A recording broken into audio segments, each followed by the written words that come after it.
Okay, players, I want a good, clean match. I want to see a well-dignified game. No MMA trash talking, and I want to see all moves done within the allotted time. And remember, if you touch it, you'll have to move it. I'm looking at you, Harry. So, with that said, let's have a good match.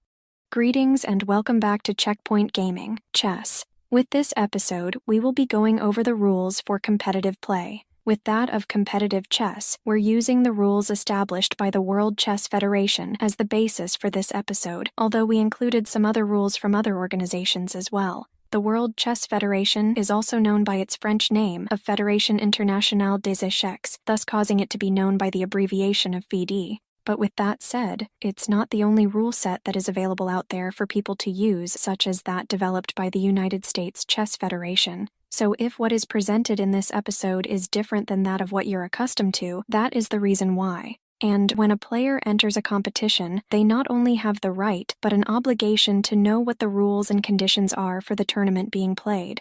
We also divided these rules into 3 parts: base rules, advanced rules, and advanced rules. To help differentiate between these, different voice talents are going to be used, with Taylor being used for the base rules, Jack for advanced rules, and Hades for the advanced rules. When it comes to that of the chess clock, it is a clock that possesses 2 time displays that are connected to each other in such a manner that only one display is able to run at a time. In reference to a clock, it refers to one of these 2 time displays, with each time display possessing a flag. In regards to flag fall, it refers to the expiration of time that has been allotted to a given player. During the game, each player will pause their given clock after they performed their move, which will cause their opponent's clock to start. So, basically speaking, after making their move, each player is to press down upon their clock, thus completing their move. A move is also considered to be complete when one of the following is performed. The move causes the game to end, or performed a move while their opponent is yet to complete theirs. Players will have to be allowed to pause their given clock after performing their move, even when the opponent has performed theirs. With the time that has elapsed between the move upon the board and pressing the clock, it is considered part of the time that has been allotted to the player. When it comes time to press their given clock, the player will have to use the same hand that they used to move their given piece, and it is illegal for a player to keep their finger on the clock or hovering near it. Players are also forbidden from picking up the clock. When it comes to that of the chess clock, it will have to be dealt with properly. What this means is that it's illegal for the players to forcibly press down upon the clock, press the clock before making a move, or to knock it over. And only the player who possesses a running clock is allowed to move and adjust their pieces. With the adjusting of a player's clock, it can be done by the arbiter in such a way where it is equitable to the situation at hand. But with that said, this clock adjustment is not to be applied to the clock of a disabled player. When a chess clock is being used, then each player will have to complete a minimum number of moves, or all moves within the allotted amount of time, including any additional time that was added with each move. All of this will have to be specified in advance. With the time that is saved by a player during one given period, it is added to the time available to be used in the next period where it is applicable, unless the game is in time delay mode. In regards to time delay mode, both players will receive an allotment of main thinking time. Each player will also receive extra time for every move, with this time being fixed. With the countdown for hat of this main thinking time, it only starts after the fixed extra time has expired, provided that the player presses their clock before the fixed extra time has expired. Then the main thinking time will not change, irrespective of how much of the fixed extra time was used. Once the flag falls, the requirements that are connected with additional time are to be added with each move that was made. Before play begins, the arbiter is to decide where the chess clock is to be placed. When it's time to start the game, the player that possesses the white pieces is to start play by initiating their respective clock. With organized events, their regulations will specify what the default time is going to be for the game, which is done in advance. But if the default time hasn't been specified, then it is that of 0. So if any player arrives at the table after the default time has started, then said player will automatically lose. This sounds like a good reason to get there on time, ready to play. The exception to this is when the arbiter decides or the rules states otherwise.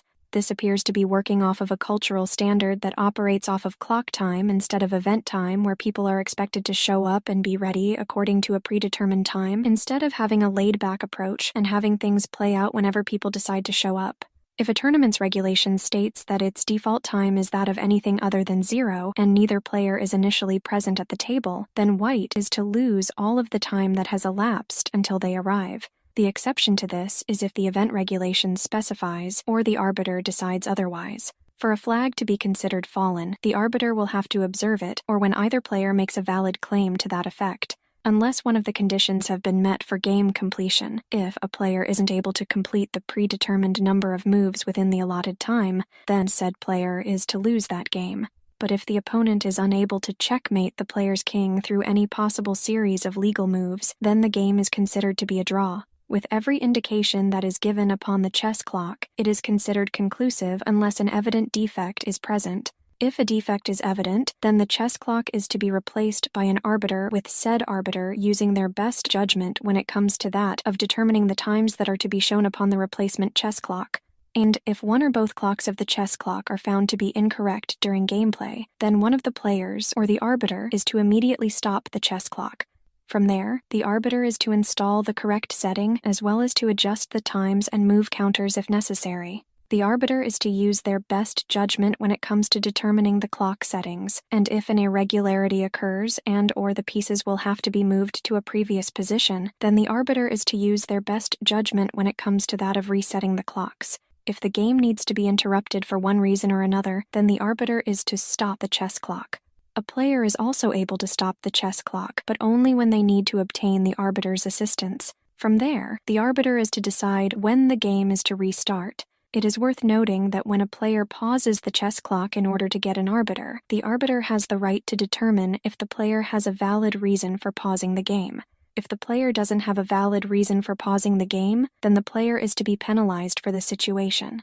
When it comes to that of screens, monitors, or demonstration boards that shows the current position of the pieces upon the chessboard, the moves and number of moves that have been made and/or completed, and clocks which also show the number of moves, they're allowed to exist within the playing hall. But with that said, players are not allowed to make a claim while relying solely upon the information that is presented in such a manner. When it comes to the situation where both flags have fallen and it is impossible for anyone to determine which flag fell first, then the game is to continue to be played for a given period of time except for the last period, or the game is deemed a draw if it happens during a point in the game where all of the remaining moves have been completed. If an irregularity occurs during gameplay and the pieces have to be restored to a previous position, then the arbiter is to use their best judgment in determining the times that are to be displayed upon the chess clock, which includes not changing the clock times at all. They shall also adjust the clock's move counter as well if necessary. If it's learned that the initial position of the pieces was incorrect, then the game is to be cancelled and a new game is to be played.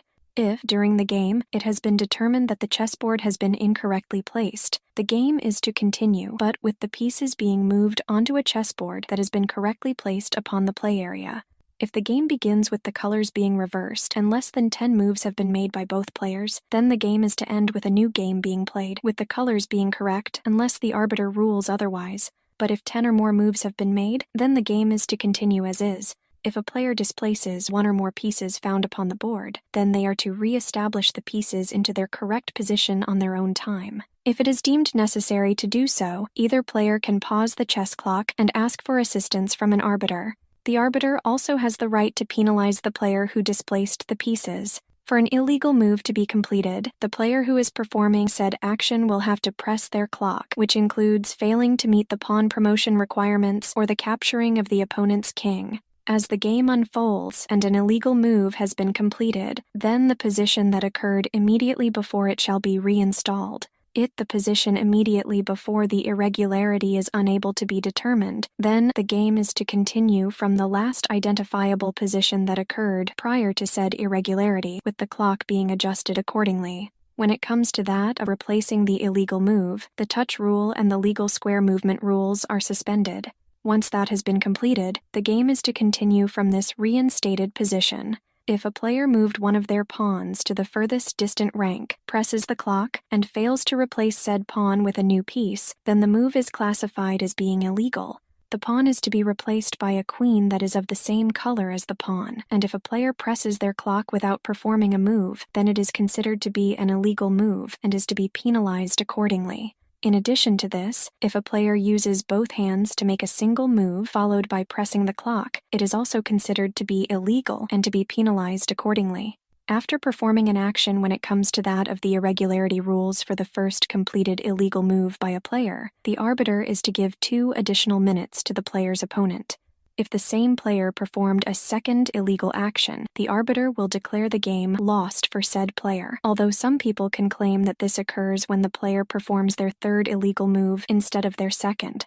But with all of that said, the game is deemed to be a draw if the position is such that the opponent will be unable to checkmate the player's king by any possible series of moves. During the course of the game, if any piece gets displaced from its current square, then the position that existed before the irregularity is to be reinstated. But if the position that was found immediately before the irregularity can't be determined, then the game is to continue from the last identifiable position that existed prior to the irregularity, with the clocks being adjusted accordingly. From there, the game is to continue from this reinstated position. During the course of play, each player is required to track their own moves along with the moves of their opponent in the correct manner, move for move, in a clear and legible manner. And there are 2 ways to do this. First is to use the algebraic notation system upon a paper score sheet. Second is to use the FID-certified electronic score sheet that has been prescribed for the given competition. With the recording of moves, players are forbidden from recording them in advance unless a draw is being declared in accordance with the rules that have been addressed earlier.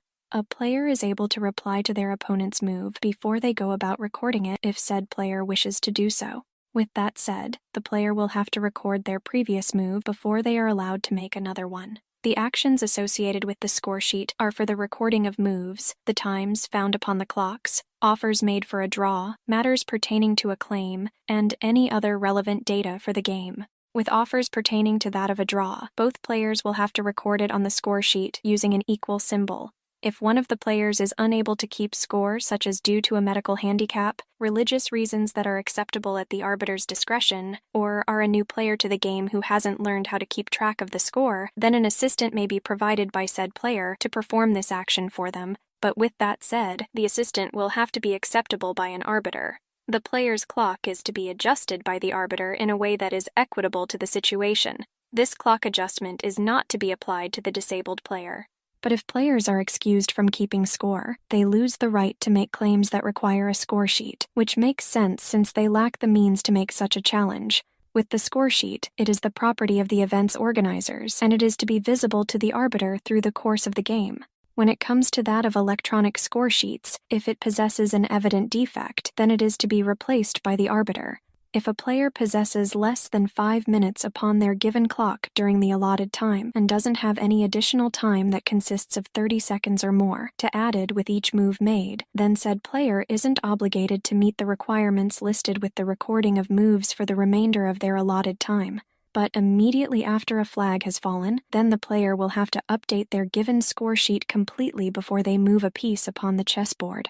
If neither player was keeping score as described earlier, or is required to keep score, then the arbiter or an assistant should do what they can to be present and keep score as the game unfolds. In this case, once a flag has fallen, then the arbiter is to stop the chess clock. From there, both players are to update their score sheets by using the arbiter's or opponent's score sheet to do so. But if only one player hasn't been keeping track of the score, then they will have to completely update their given score sheet before they move one of their pieces upon the chessboard as soon as either flag has fallen. If it's that player's move, then they can use their opponent's score sheet, returning it to their opponent before they make a move. But if no completed score sheet is available, then the players will have to reconstruct the game on a second chessboard under the control and supervision of the arbiter or assistant. The arbiter or assistant is to first record the actual game position, clock times, whose clock was running at the time, and the number of moves that have been made and completed, assuming that this information is available before the reconstruction process takes place.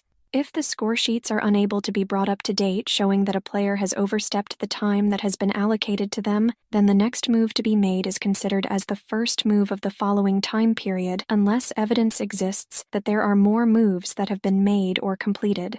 When the game has been concluded, then both players are to indicate the result of said game upon both score sheets by signing them, or to approve the result upon their electronic score sheets. Even if the results are incorrect, this result is to stand unless the arbiter decides otherwise. When it comes to that of the regulations of an event, it can specify that the players can't offer or agree to a draw, whether it is done in less than the specified number of moves or at all, without the consent of the arbiter.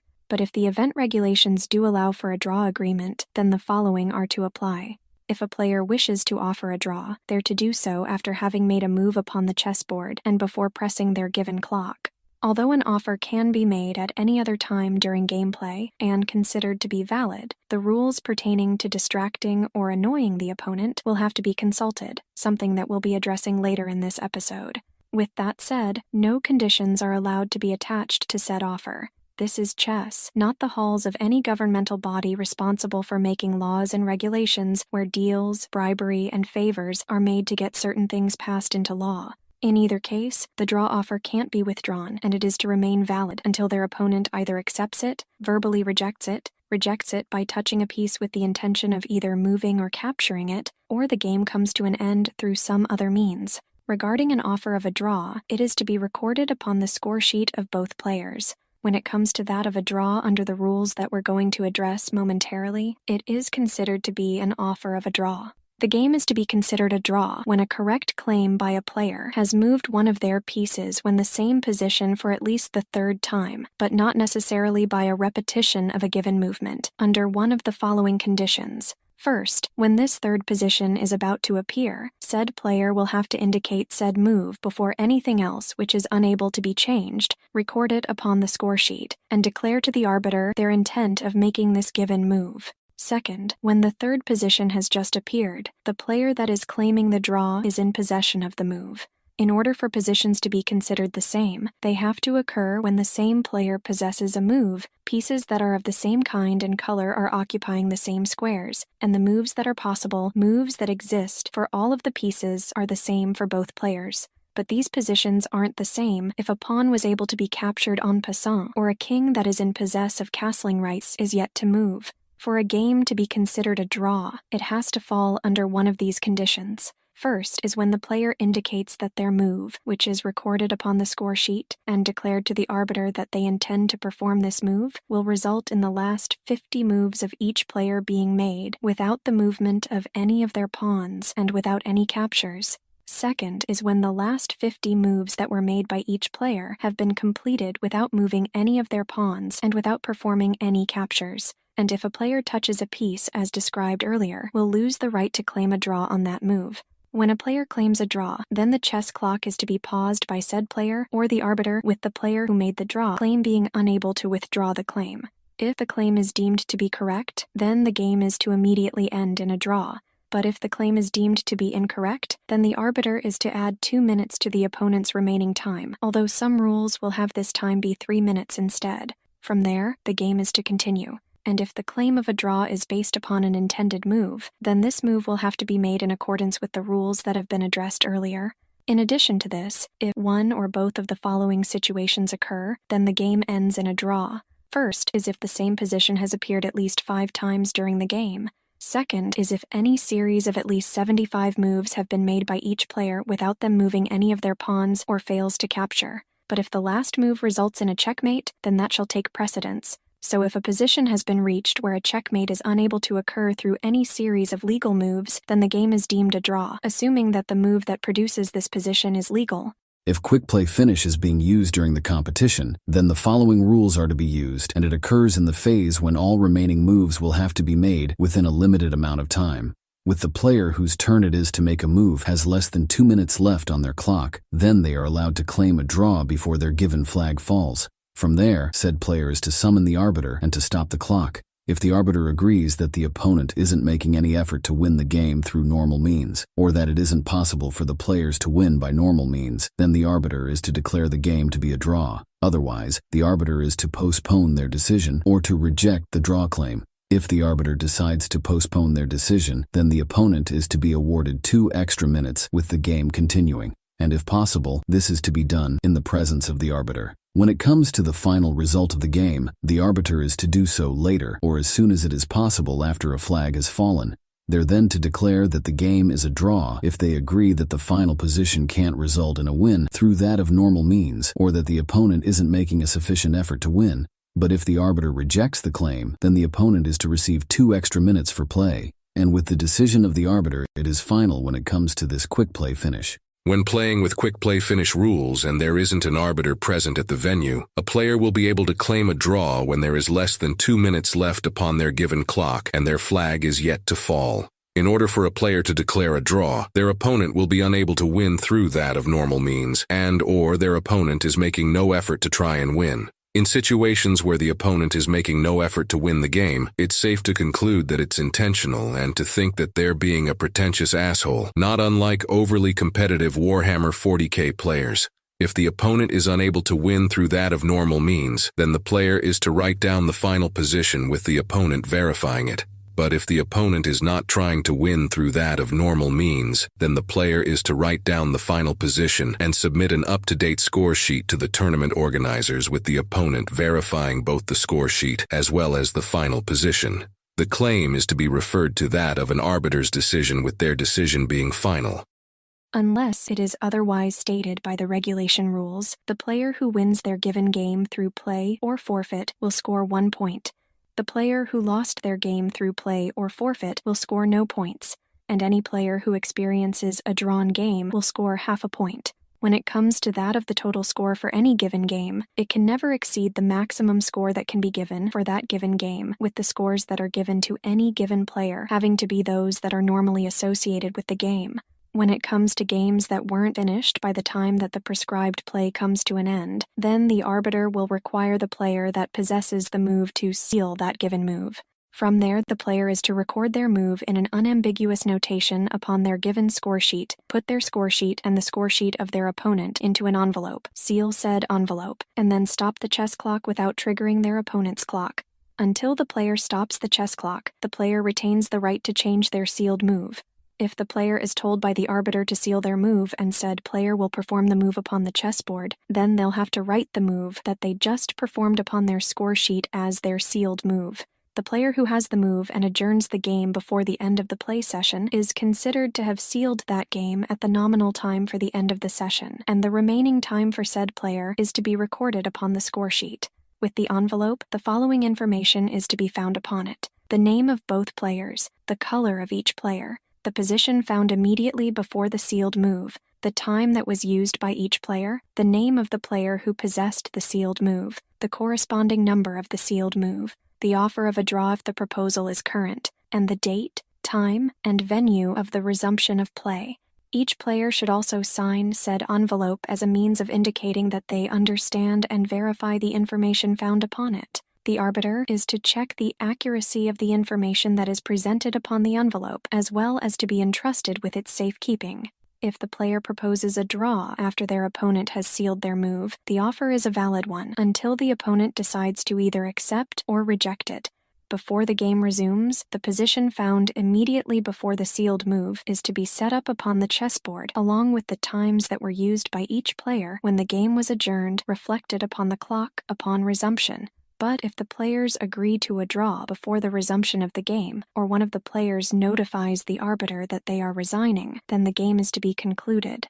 With the opening of the envelope, it is only done when the player who has to reply to the move that was sealed is present. Unless the game reaches the completion steps mentioned earlier, the player doesn't complete the prescribed number of moves within the allotted time, or the game ends in a draw, the player will lose the game if their recorded move upon the sealed score sheet or envelope is ambiguous. It is recorded in such a way that the true significance of the information is impossible to determine, or it is illegal. If reaching the agreed-upon time of restarting the game and the player having to reply to the sealed move is present, then the envelope is opened, the sealed move is made upon the chessboard, and the responding player will start their clock. But if the replying player to the sealed move isn't present, then their clock is to be started.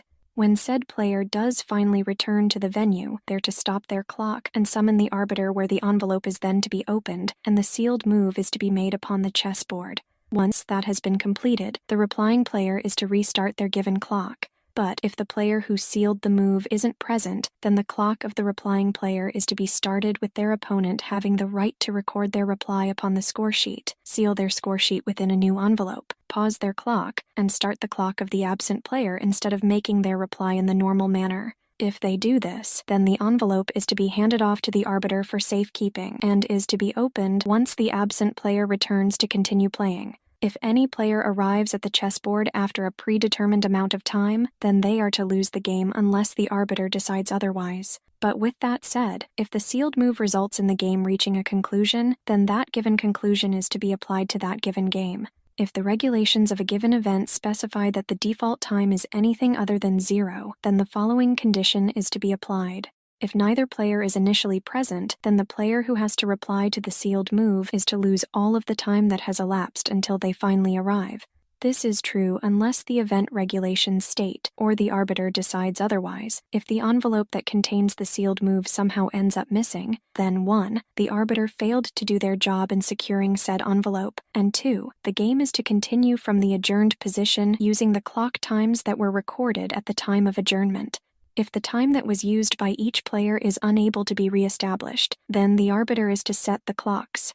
The player that made the sealed move is to make the move that they recorded at the time of sealing. But if it is determined that reestablishing the sealed game is to be impossible, then the game is to be annulled and a new game is to be played. When restarting the game and either player points out that the time has been incorrectly indicated upon either clock before making their first move, then the error is to be corrected. But if the error isn't corrected, then the game is to continue without making this correction unless the arbiter decides otherwise. With the duration of the resumed session, it is to be controlled by the arbiter's timepiece, where the start time and end time are to be announced in advance. With the tournament schedule, it is used to determine the game times with all games being played within the venue, and with the times decided by the organizers unless the arbiter states otherwise.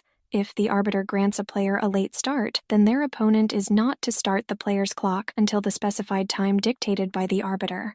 The arbiter is to also inform the opponent about this delayed start by either writing it upon the new time upon the pairing sheet or by informing the opponent. But if the arbiter fails to notify the opponent about the delayed start time, and the opponent starts the player's clock at the originally scheduled start time, which is to be expected, then 1. The arbiter should receive a slap on the wrist, and 2. The opponent is to reset the clocks in order to reflect the revised starting time, thus granting the player the promised time the arbiter gave them.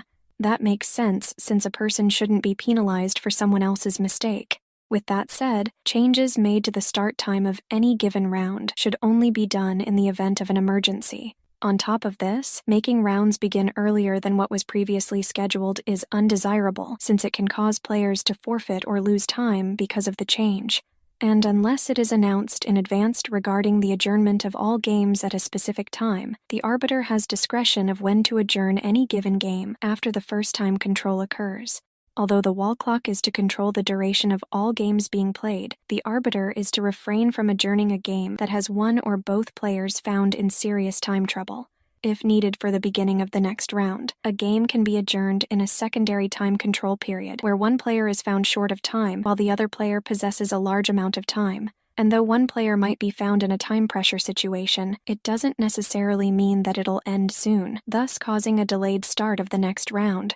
With tournaments that see more than one round being played per day, it is customary to allow a player who saw their game be adjourned to receive a standard amount of time to allow them to eat or rest before the next game begins. With this time, 30 minutes is commonly used.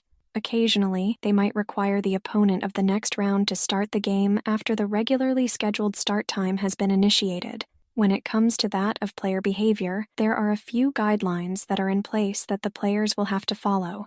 First, no player shall engage in any action that will bring the game of chess into disrepute. Second, the playing venue is defined as the playing area with restrooms, toilets, refreshment areas, smoking areas, and any other places that have been designated by the arbiter. On top of this, the playing area is defined as the area where the games of the competition are to be held. The players are also not allowed to do any of the following unless they have permission from the arbiter. This includes leaving the playing venue, the player possessing the move to leave the playing area, and any person other than that of the player or arbiter is allowed access to the playing area. With the regulations of any given event, it can specify that the opponent of the player who possesses the move will have to report to the arbiter when they wish to leave the playing area. Third, players are forbidden from using any notes, sources of information, sources of advice, or analyze any game that is occurring upon another chessboard during play. During the game, players are forbidden from possessing any electronic device that isn't specifically approved by the arbiter within the playing venue. With that said, the tournament's regulations might allow such devices to be stored within the player's bag, provided that said device has been turned off with said bag being placed into an area that has been approved by the arbiter. On top of this, players are forbidden to use or otherwise access this bag without obtaining permission from the arbiter.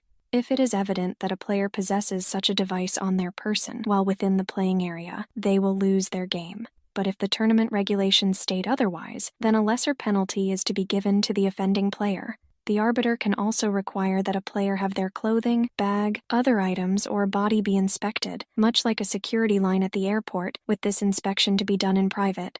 The arbiter, or a person that has been authorized by the arbiter, shall conduct this inspection as long as the inspector is the same gender as the player. But if the player refuses to cooperate with these obligations, then the arbiter is to take steps that are to be addressed later within this episode. When it comes to smoking, which includes e-cigarettes but excludes hard street drugs, or worse, your dad, it is only allowed in the section of the venue that has been designated by the arbiter. Fourth, players who finished playing their game are considered to be spectators. Fifth, players aren't allowed to distract or otherwise annoy their opponent in any way, shape, or form. This includes making unreasonable claims, unreasonable offers of a draw, or introducing a source of noise within the playing area. So basically, don't be a dick or an asshole, which should make sense to anyone who have any sense of character or moral compass, but apparently that's asking too much in our current cultural climate at the time of writing this episode. Sixth, if any infraction is to occur with the rules that have just been described, the offender is to be penalized in accordance with the rules that we'll touch upon later in this episode.